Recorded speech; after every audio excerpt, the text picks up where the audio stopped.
वबरकातुहू दोस्तों इस मॉड्यूल में हम पढ़ेंगे excavation and shoring. The fourth module is excavation and shoring. ये भी कॉमन सऊदी अरामको के वर्क प्लेस हैज़ार्ड में से है और इसका कंट्रोल मेजर्स क्या है उसके बारे में हम इंशाल्लाह बताएंगे। तो आइए हम चलते हैं एक्सकेवेशन एंड शोरिंग की तरफ। एक्सकेवेशन एंड शोरिंग के हैज़ार्ड क्या हैं? Hazard collapse or cave in of side walls से। हैज़ार्ड है कोलैप्स ऑफ केव, यानी केव का जो गिर जाना और इसे साइड वाल का ढह जाना। जैसे आप कोई एक्सकेवेशन कोई खुदाई कर रहे हैं तो उसका साइड वाल गिर जाए। और दूसरा हैज़ार्ड है ऑक्सीजन डिफिशेंसी, ऑक्सीजन की कमी हो जाना। टॉक्सिक गैसेस या टॉक्सिक गैसेस मौजूद होना। फ्लेमेबल गैस मौजूद होना। Striking underground cables or pipes, या अंडरग्राउंड जो केबल हैं वो टूट जाएं, फट जाएं, या अंडरग्राउंड के पाइप जो है वो फट जाए। फ्लडिंग या इसी तरह से फ्लड हो जाना, तो ये हैज़ार्ड हैं। और इसका कंट्रोल मेज़र क्या है? एक्सकेवेशन एंड शोरिंग का कंट्रोल मेज़र है confined space entry permit if more than 1.2 meter 4 feet. यानी अगर कोई भी एक्सकेवेशन जो है 4 फीट से गहरा है तो उसके लिए कन्फाइंड स्पेस एंट्री परमिट चाहिए, तभी आप अंदर जा सकते हैं। इसी तरह प्रॉपर प्लानिंग एंड डिज़ाइन, इसी तरह से अच्छी तरह से प्लानिंग करनी चाहिए और डिज़ाइन करना चाहिए अंदर जाने के लिए। बैरियर्स एंड वार्निंग साइंस, और बैरियर और वार्निंग साइंस का इस्तेमाल करना चाहिए। एक्सक्लूज़न जोन्स, और इसी तरह से एक्सक्लूज़न जोन्स होना चाहिए, यानी खाली करना चाहिए एरिया को, जगह को। हेवी इक्विपमेंट केप्ट अवे, जैसे एक्सक्लूज़न जोन का मतलब है कि कोई भी हेवी इक्विपमेंट हो या इसी तरह से मोटर हो, गाड़ी हो, वो 2 मीटर यानी 6.5 फीट्स या डेप्थ ऑफ द एक्सकेवेशन से जो भी बड़ा हो उससे दूर होना चाहिए। Only excavating and back filling equipment are permitted within, तो सिर्फ जो मशीनें खुदाई कर रही हैं और इसी तरह से बैक फिलिंग इक्विपमेंट हैं वो सिर्फ अलाउड हैं कि वो 2 मीटर के अंदर एक्सकेवेशन से 2 मीटर के अंदर रह सकती हैं। ये भी इम्पोर्टेंट है, आपको इसको याद रखना चाहिए कि यानी हेवी इक्विपमेंट को एक्सकेवेशन से कितनी दूरी पर रखा जाए। तो आप याद रखें कि 6.5 फीट या 2 मीटर, दोनों एक ही चीज़ है। 6.5 फीट या 2 मीटर याद रखें ये। और कंट्रोल मेज़र फिर क्या है? Checklist to use for all excavations के लिए हमको चेकलिस्ट ऑलवेज हमें इस्तेमाल करना चाहिए। प्री एक्सकेवेशन चेकलिस्ट, और इसी तरह से प्री एक्सकेवेशन चेकलिस्ट भी, यानी एक्सकेवेशन खुदाई से पहले भी हमको चेकलिस्ट का यूज़ करना चाहिए। एक्सकेवेशन इंस्पेक्शन चेकलिस्ट, इसी तरह से इंस्पेक्शन चेकलिस्ट भी, एक्सकेवेशन इंस्पेक्शन चेकलिस्ट भी हमें देखना चाहिए। Attach checklist to the work permit, और फिर चेकलिस्ट को हमको वर्क परमिट से अटैच करना चाहिए।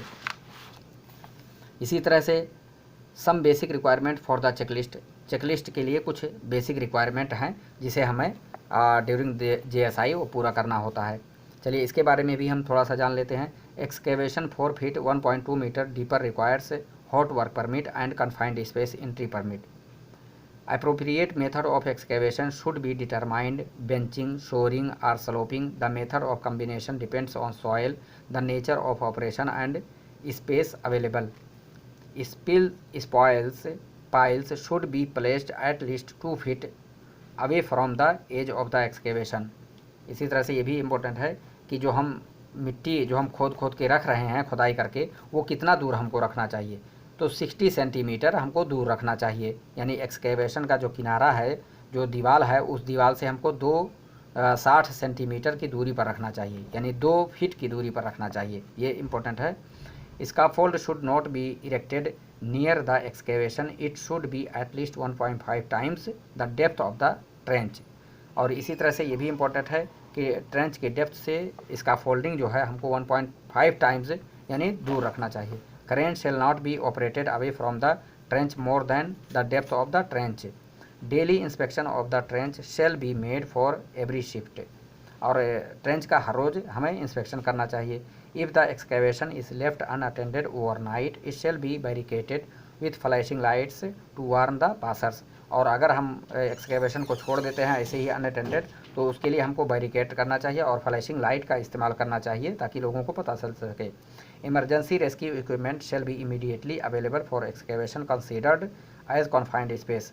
और इमरजेंसी रेस्क्यू इक्विपमेंट मौजूद होना चाहिए। जो भी कॉन्फाइंड स्पेस अगर समझा जाए जो भी 4 फीट से गहरा हो तो उसके लिए इमरजेंसी रेस्क्यू इक्विपमेंट मौजूद होना चाहिए, जैसे कि स्काबा हो गया, साबा हो गया, और इसी तरह से शोरिंग हो गया।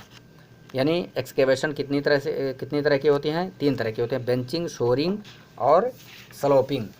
तो good shoring inside excavation protects workers from, और अगर शोरिंग अच्छी तरह से की जाती है तो एक्सकेवेशन ये आदमियों को बचाता है किसी से? केव इन ऑफ साइड वॉल से, साइड वॉल के गिरने से, ground collapse, ground wall collapse होने से, स्लिपेज ऑफ स्पॉयल, और इसी तरह से मिट्टी के यानी स्लिप होकर गिरने से। तो ये भी इम्पोर्टेंट है। Good shoring inside excavation protects workers from केबिन of side walls, ground collapse, slippage of spoils. Sloping क्या चीज़ है? तो कहते हैं कि sloping means lying back the side of an excavation at an angle. Sloping is the best protective system. The safe angle of the slope varies with different type of soil and loads.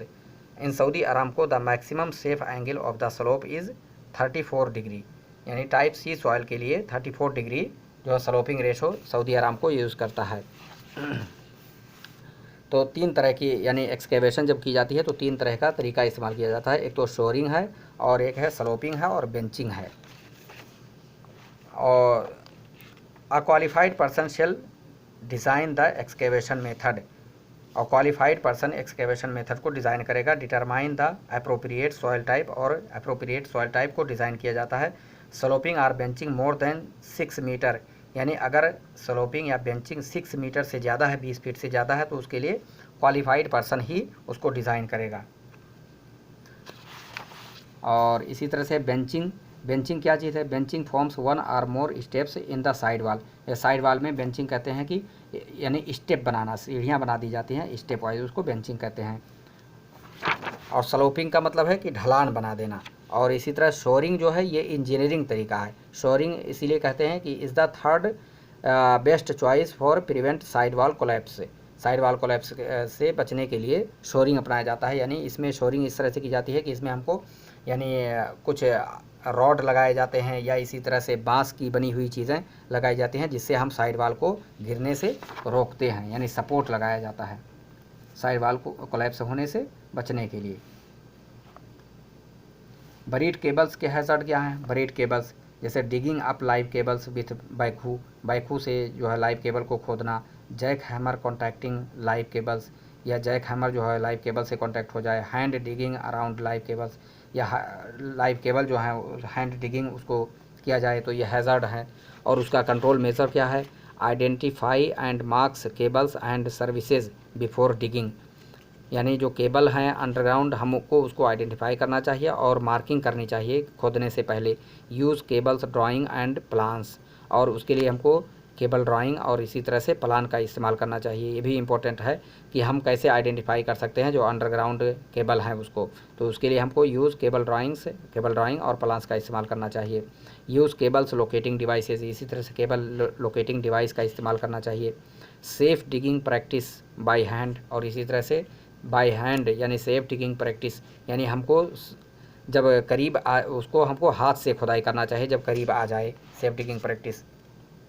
अब इसमें एक important चीज़ यह है कि hand digging should continue for at least 3 meters away from exposed underground equipment, यानी 3 metre जब बाकी रह जाए तो हमको हैंड डिगिंग करनी चाहिए। मैकेनिकल डिगिंग में रिज्यूम 3 मीटर्स 10 फीट अवे, और अगर हम मैकेनिकल डिगिंग कर रहे हैं तो जैसे जहाँ पर बरीड केबल्स है या लाइव केबल्स है तो 3 मीटर की दूरी ही पर हमको रोक देना चाहिए। Excavating machines are not allowed to operate closer than 3 meters from the nearest underground hazard. ये भी इम्पोर्टेंट है, एक्सकेवेटिंग मशीन जो है ये अलाउड नहीं है 3 मीटर जो है नियरेस्ट हैज़र्डस अंडरग्राउंड है। अंडरग्राउंड हैज़र्डस है जैसे अंडरग्राउंड केबल है या अंडरग्राउंड लाइव केबल है या पाइप है, तो उससे 3 मीटर की दूरी करीब में हम एक्सकेवेटिंग नहीं कर सकते हैं। इसीलिए excavating machines are not allowed, excavating machine allowed नहीं है टू ऑपरेट करने की, चलाने की क्लोजर दैन 3 मीटर, 3 मीटर से करीब या 10 feet from the nearest underground hazard, nearest जो करीब अंडरग्राउंड हैज़र्ड है उससे करीब में हम नहीं चला सकते हैं। तो आगे कुछ एक्सरसाइजेज हैं जिसे हमको कंप्लीट करना चाहिए, और ये एक्सरसाइजेज बहुत इंपॉर्टेंट होते हैं और ये एग्ज़ाम में आता है, इसलिए एक्सरसाइजेज को याद रखना बहुत ज़रूरी है। तो आइए चलते हैं हम एक्सरसाइज की तरफ। First question, what must be done before a backhoe can dig an excavation in a hydrocarbon process area? Option A, shut down all critical process equipment. Option B, have a standby man at all access points. Option C, install shoring after the excavation is finished. Option D, locate and mark all underground equipment and cables. Answer D is correct answer. Locate and mark all underground equipment and cables. The question number 2, what does shoring, benching and sloping refer to? Option A, installing catalyst in a vessel. Option B, gardening or tree removal. Option C, carpentry or woodworking. Option D, preventing excavation collapse. Option D is correct answer. What does shoring, benching and sloping refer to? Option D is correct answer, and this is preventing excavation collapse. What precautions must men take before they work in an excavation? यानी क्या precaution लेना चाहिए excavation में, यानी जो गड्ढा है, खुदाई की जा रही है, वहाँ पर जाने से पहले। तो answer is D, check shoring, benching और स्लोपिंग इज़ इन प्लेस। यानी ये चेक करना चाहिए कि शोरिंग, बेंचिंग या स्लोपिंग ये अपनी जगह पर हों। Question number 4, which precautions should be taken to make sure people can not accidentally fall into an excavation? यानी कौन सा प्रिकॉशंस हमको अपनाना चाहिए कि आदमी जो है एक्सीडेंटली ये एक्सकेवेशन में ना गिरें? तो ऑप्शन ए है, install barricades and warning sign. Option A is correct answer. Install barricade हमको इंस्टॉल करना चाहिए एंड वार्निंग साइंस, और वार्निंग साइन लगाना चाहिए। क्वेश्चन नंबर 5 है, why is it important to keep heavy equipment, sand, rock और other debris away from the edge of an excavation? क्यों ये अहम है कि इक्विपमेंट को और इसी तरह सैंड या रॉक या और दूसरी मिट्टी को हमको एज ऑफ एक्सकेवेशन से हमको दूर रखना चाहिए? तो answer B is correct, to keep the weight from caving in the excavation. यानी वेट ताकि अंदर ना गिरे, यानी केव इन होने से बचने के लिए, to keep the weight from caving in the excavation में ना गिरे। 6th question, excavating machines are not allowed to operate closer than how many metres from the nearest underground hazard? Excavating machine nearest underground hazard से कितनी दूरी पर allowed नहीं है इस्तेमाल करना? Answer A is 3 meters. This is the correct answer. Answer is 3 meters. Excavating machines are not allowed to operate closer than how many metres from the nearest underground hazard? Answer A is 3 metres. Question number 7, why is it unsafe to operate internal combustion engines near excavation? यानी क्यों ये unsafe है, यानी धुएं वाला engine जो होता है ये एक्सकेवेशन के करीब चलाना ये क्यों अनसेफ है? तो answer B is toxic exhaust fumes can build up in an excavation.